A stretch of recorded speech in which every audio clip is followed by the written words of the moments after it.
Morning to all. मैं Michael James फिर से आपका स्वागत करता हूं प्रिंस कोचिंग के यूट्यूब चैनल पर और आपको बहुत बहुत धन्यवाद देता हूं कि आप चैनल को शेयर भी कर रहे हैं, वीडियो को शेयर भी कर रहे हैं और लाइक भी कर रहे हैं। इससे मेरा कॉन्फिडेंस और बढ़ रहा है, मेरा विश्वास और बढ़ रहा है।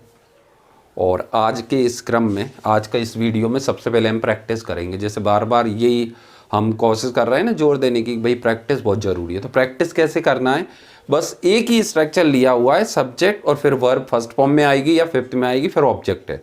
तो जो हम करते हैं वही बातें हम करने जा रहे हैं और यही हम बोलते रहते हैं, भाई मैं जाता हूँ, वे आते हैं, वे ऐसा करते हैं, ये ऐसा करते हैं। तो ये सब बातें अब हमको इंग्लिश में सोचना है, जिन्हें हम इंग्लिश में बोल सकते हैं हिंदी में मत बोलिए। कोशिश करना है कि इंग्लिश में बोले और रोज 1000 सेंटेंस ट्रांसलेट होना चाहिए। शुरू आप 10 से कर सकते हो, लेकिन आपको 1000 तो कंपलसरी फिर कुछ दिन बाद करना ही है। कैसे करना है, बस बोलते रहिए। वह मुझसे मिलने आती है, she comes to meet me. मैं उन्हें पढ़ाने जाता हूँ, I go to teach them. वे मुझसे कभी बात नहीं करते, they never talk to me. मैं अंग्रेजी बोलता हूँ, आई स्पीक इंग्लिश। वह हिंदी पढ़ाने आती है, she comes to teach Hindi. मेरी मम्मी हिंदी में बात करती है, my mother speaks in Hindi. तो हमें क्या करना है, प्रैक्टिस करना है। बस क्या करना है, प्रैक्टिस करना है। तो इसी क्रम में मैंने कुछ सेंटेंस लिखे हुए हैं, वो आपको ज़्यादा अच्छे से बता पाएंगे कि किस तरह से प्रैक्टिस करना है। तो फिर से बात आ जाती है, टेंस तो वही चल रहा है, प्रेजेंट, इंडेफिनेट और कौन सा, अफर्मेटिव सेंटेंस बना रहे हैं। सेंटेंस भी हम बनाएंगे अफर्मेटिव, नेगेटिव, इंट्रोगेटिव और फिर डबल इंट्रोगेटिव। आपको लग रहा होगा वही चीजें रोज रिपीट हो रही हैं, रिपीट करेंगे हम। एक एक चीज बड़े शिद्दत से ले रहे हैं ताकि हमें कोई भी गड़बड़ ना हो और हम गिव अप नहीं करेंगे। ये आपको माइंड में रखना, ये हमारा फॉर्मूला है, गिव अप नहीं करेंगे। चलिए बढ़ते हैं। तो सबसे पहले हमने लिखा है कि सब्जेक्ट आएगा पहले, और सब्जेक्ट को या तो फर्स्ट फॉर्म मिलेगी या तो फिफ्थ मिलेगी, ये डिपेंड करेगा सब्जेक्ट पर। और फिर जिस पे वो क्रिया करता है उसे हम ऑब्जेक्ट कहते हैं। क्रिया किस पे करता है, कितने बजे करता है, कितनी बार करता है, तो ये सब चीजों को हम क्या बोल रहे हैं, प्रीपोजिशन। और हमने डेकोरेट कर लिया है लैंग्वेज को। तो आज का हमारा जो वीडियो होने वाला है वो काय पे है, प्रैक्टिस पे। तो देखिए, शी वह क्या करती है, लिखती है। तो राइट एस लगाना पड़ा क्योंकि एक व्यक्ति है, एस लगाना पड़ा, मतलब क्रिया कौन सी हो गई, फिफ्थ फॉर्म में, जिसे हम क्या बोलते हैं, सिंगुलर। आगे देखिए, तो वह लिखती है, क्या लिखती है, एक स्टोरी। कब लिखती है, रोज लिखती है। तो वह रोज एक स्टोरी लिखती है। तो she writes a story daily. वह लेटर लिखती है, तो शी राइट्स अ लेटर। जो भी लिखती है वो आप यहां पे लिख सकते हैं। आगे बढ़ जाइए। आई गो, मैं जाता हूं, कहां पे, टू स्कूल। टू क्यों लगाया, क्योंकि जगह को इंडिकेट करेगा। आई गो टू स्कूल, मैं स्कूल जाता हूं, किसके साथ जाता हूं, वही with them. I go to school with them. फिर कैसे जाता हूं, ऑन फुट, पैदल। पैदल के लिए क्या लगाओगे, ऑन फुट। और कब जाता हूं, डेली। डेली मतलब रोज। ये जो डेली वर्ड है ना, ये सबसे लास्ट में आपको लगाना है, रोज के सेंस के लिए। क्लियर हो रहा है, I go to school with them on foot daily. Okay, आगे बढ़ जाते हैं। शी टीचेस देम, तो वह उन्हें क्या करती है, पढ़ाती है। फॉर 2 hours, फॉर 2 hours, कितने घंटे पढ़ाती है, 2 घंटे। फिर क्या लिख दिया, in the morning, in the morning, कब पढ़ाती है, सुबह। नेक्स्ट देखिए, you always, always, you always, ये स्पेलिंग है। You always speak in English, आप हमेशा इंग्लिश में बोलते हो।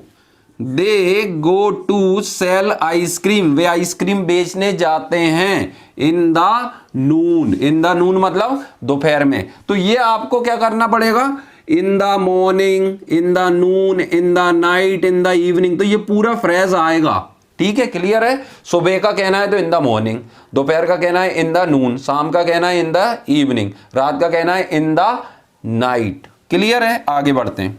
माय मदर, मेरी माँ। प्रिपेयर एक वर्ड आया जो तैयार, खाना बनाने के लिए यूज कर सकते हैं। प्रिपेयर, उसकी लंबी कहानी बाद में चर्चा करेंगे, अभी बस ये मान लो प्रिपेयर का मतलब है बनाना। तो माय मदर प्रिपेयर, एस इसलिए लगाया क्योंकि ये थर्ड पर्सन सिंगुलर है। तो माय मदर प्रिपेयर्स टी, मेरी माँ चाय बनाती है वंस, एक बार। अब 2 बार बनाती है तो क्या लिख देते हैं, ट्वाइस। 3 बार बनाती है तो थ्राइस, क्लियर है। और 4 बार बनाती है तो 4 टाइम्स। 1 बार, 2 बार, 3 बार के लिए तो वर्ड है आपके पास। 1 बार के लिए वंस, 2 बार के लिए ट्वाइस, 3 बार के लिए थ्राइस। लेकिन 4 बार को ऐसे नहीं बोल सकते हम, हमें अलग से बोलना पड़ेगा, जैसे 4 टाइम्स। 5 बार के लिए 5 टाइम्स, 6 बार के लिए 6 टाइम। लेकिन 1 2 3 के लिए सेपरेट एडवर्ब है, वंस, ट्वाइस, थ्राइस, ठीक है। तो यह दोबारा से रिपीट करता हूं, माई मदर प्रिपेयर्स टी, मेरी माँ चाय बनाती है वंस, एक बार। और फिर कब बनाती है, सुबह। सुबह एक बार चाय बनाती है मेरी माँ। Next, she comes at 5 o'clock in the evening, तो वह आती है 5 बजे, कब, सुबह। तो सुबह भी बजते हैं और शाम को भी बजते हैं 5, तो हम सुबह शाम के 5 की बात कर रहे हैं। नेक्स्ट देखिए, दे नेवर टीच हिंदी, वे हिंदी कभी नहीं पढ़ाते, कहाँ, स्कूल में। They never teach Hindi in school, हमने सीखे थे ना 5 word, always, never, generally, sometimes और ऑफन। तो वो कोई भी वर्ड लगाओ, जैसे नेवर की जगह हमने ऑफन लगा दिया, क्या लगा दिया, ऑफन, तो अक्सर का मतलब हो जाएगा। दे ऑफन टीच हिंदी, वे अक्सर हिंदी पढ़ाते हैं, कहाँ, स्कूल में। समटाइम्स लगा दिया, they sometimes teach Hindi in school, तो वे कभी कभी स्कूल में हिंदी पढ़ाते हैं। जनरली लिख दिया, तो वे सामान्यतः हिंदी पढ़ाते हैं स्कूल में। ऑलवेज, तो हमेशा हिंदी पढ़ाते हैं, क्लियर हो रहा है। आगे बढ़ जाते हैं, आई ईट फूड ट्वाइस, मैं खाना खाता हूं 2 बार। 3 बार खाता हूं तो थ्राइस, 3 बार खाता हूं तो थ्राइस, 1 बार खाता हूं तो वंस, 1 बार वंस, 2 बार ट्वाइस, 3 बार थ्राइस, क्लियर है। तो मैं खाना खाता हूं कितने बार, 2 बार, 3 बार, 4 बार, जितने बार खाते हो उतना हम लिख सकते हैं, क्लियर हो रहा है। तो आज का वीडियो आपको कैसा लगा, आई होप अच्छा लगा होगा। तो प्रैक्टिस आपको करना है, थोड़ी सी प्रैक्टिस और। कभी कभी आप सेंटेंस बोलिए सिर्फ इंग्लिश में, हिंदी मत सोचिए। जैसे मैं 10-20 सेंटेंस बोल के बता रहा हूं, शर्म नहीं करना है, शर्म करेंगे तो फिर काम नहीं हो पाएगा। I go there, she comes here, I teach you, they speak English, I talk in Hindi, they come to meet me, I go to teach them, they play football, I speak English, clear है। तो ऐसे जितने मर्जी आए आप sentence बनाइए। फिर एक चीज और बता देता हूं लास्ट में, वर्ब सबसे इंपॉर्टेंट पार्ट है इंग्लिश का। तो सर उसका क्या करें, तो ये उसके वर्ब याद करना पड़ेंगे। कैसे सर, तो 5 फॉर्म रहती हैं उसकी, तो उनको रिपीट करना है बार बार। कैसे, बोलते रहिए जब भी टाइम मिले। जैसे आना तो कम होता है, इसकी 5 फॉर्म बोलिए, कम, केम, कम, कमिंग, कम्स। मदद करना, हेल्प होता है, help, helped, helped, helping and helps. देना, give, gave, given, giving and gives. लेना, take, took, taken, taking and takes. जितनी बार रिपीट कर सकते हैं उतनी बार रिपीट करिए। जैसे दिमाग में कोई वर्ड आ जाए, ऐसे हिंदी के वर्ड होते हैं ना जिनमें ना आता है, तो मोस्ट ऑफ द टाइम वो वर्ब भी होते हैं। जाना, आना, खाना, पीना, लेना, देना, गाना, बजाना, कुछ भी।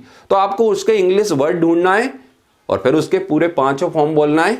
कम से कम 10 बार तो उसी दिन बोल लो जिस दिन आपको वो वर्ड मिला। तो फिर से बता रहा हूं, वर्ड्स सिलेक्टेड चाहिए, 2-5 हजार वर्ड से अच्छा इंग्लिश बोल सकते हैं, लेकिन प्रैक्टिस बहुत ज्यादा करना होगा। इसके लिए अपने आप को तैयार कर लीजिए।